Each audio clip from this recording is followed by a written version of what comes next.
पश्चिमी एशिया के राजनीतिक परिदृश्य में एक बार फिर से बड़ी हलचल देखने को मिली है, जहां इजरायल ने ईरान के महत्वपूर्ण परमाणु और सैन्य ठिकानों पर मिसाइल हमला किया है। इस हमले की सटीकता और निशाने की तीव्रता को देखकर दुनिया की निगाहें ईरान पर टिकी हैं। इजरायल का उद्देश्य साफ है, ईरान की परमाणु क्षमता और मिसाइल निर्माण को कमजोर करना। हमले की तस्वीरें सैटेलाइट से प्राप्त हुई हैं, जिनमें हमले से पहले और बाद की स्थिति स्पष्ट दिखाई दे रही है। ईरान के कई अहम ठिकानों को निशाना बनाया गया है और उसके न्यूक्लियर और रक्षा कार्यक्रमों के लिए अत्यंत महत्वपूर्ण माने जाते हैं। सबसे पहले नातांज परमाणु केंद्र का उल्लेख करना जरूरी है, जिसे ईरान का परमाणु रत्न कहा जाता है। यह केंद्र यूरेनियम को समृद्ध करने के लिए 50,000 से अधिक सेंट्रीफ्यूज का इस्तेमाल करता है। आधिकारिक तौर पर इसे शहीद अहमदी रोशन परमाणु केंद्र के नाम से जाना जाता है। इस स्थल की खासियत यह है कि इसकी अधिकांश मशीनें जमीन के नीचे सुरक्षित रूप से स्थापित है। सैटेलाइट तस्वीरों में यहाँ ये हुए हमले के बाद भारी नुकसान साफ देखा जा सकता है। इसके बाद इस्फहान का परमाणु रिसर्च केंद्र है, जो 1984 में चीनी सहायता से स्थापित हुआ था।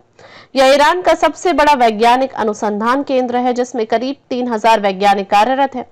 ताजा हमले में इस केंद्र की 4 महत्वपूर्ण अनुसंधान इमारतों को भारी क्षति पहुंची है, जिससे ईरान के अनुसंधान कार्यक्रम को बड़ा झटका लगा है। तीसरा महत्वपूर्ण ठिकाना है फोर्डो, जो तेहरान से करीब 160 किलोमीटर दूर पहाड़ों के बीच स्थित है।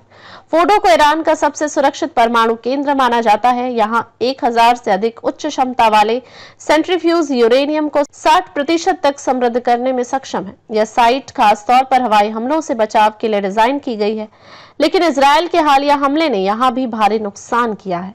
उत्तर पश्चिमी ईरान के तबरीज क्षेत्र में भी इजरायली हमलों के निशान मिले हैं। यह साइट लंबी दूरी के मिसाइल प्रणालियों जैसे शाहब 1, शाहब 2 और शाहब 3 के विकास और तैनाती का मुख्य केंद्र है। विशेषज्ञों का मानना है कि इन मिसाइलों की पहुंच पूर्वी और मध्य यूरोप के कुछ हिस्सों तक हो सकती है। यहां हुए हमले से माना जा रहा है कि इजरायल ने ईरान के मिसाइल क्षमताओं को भी प्रभावित करने की कोशिश की है। मशहद, जो ईरान का दूसरा सबसे व्यस्त हवाई अड्डा होने के साथ ही एक बड़ा सैन्य केंद्र भी है, इस हमले में निशाने पर रहा। यह ठिकाना लंबी दूरी के वायुसेना अभियानों के संचालन में सक्षम है। मशहद पर हमला इजरायल के 1985 के ट्यूनिस में PLO पर किए गए बमबारी अभियान को याद दिलाता है, जो इजरायल का अब तक का सबसे दुरुस्त सैन्य अभियान था। इस हमले ने न केवल ईरान की सैन्य और परमाणु क्षमताओं पर प्रभाव डाला है, बल्कि यह पश्चिमी एशिया में सुरक्षा और राजनीतिक स्थिति को और भी जटिल बना सकता है। विशेषज्ञों का कहना है कि इस घटना के बाद क्षेत्र में तनाव और बढ़ सकता है, जो अंतर्राष्ट्रीय स्तर पर चिंता का विषय हो सकता है। अंतर्राष्ट्रीय समुदाय की निगाहें अब इस ओर टिकी हैं कि ईरान इस हमले का जवाब कैसे देगा और यह घटनाक्रम क्षेत्रीय स्थिरता को किस दिशा में ले जाएगा।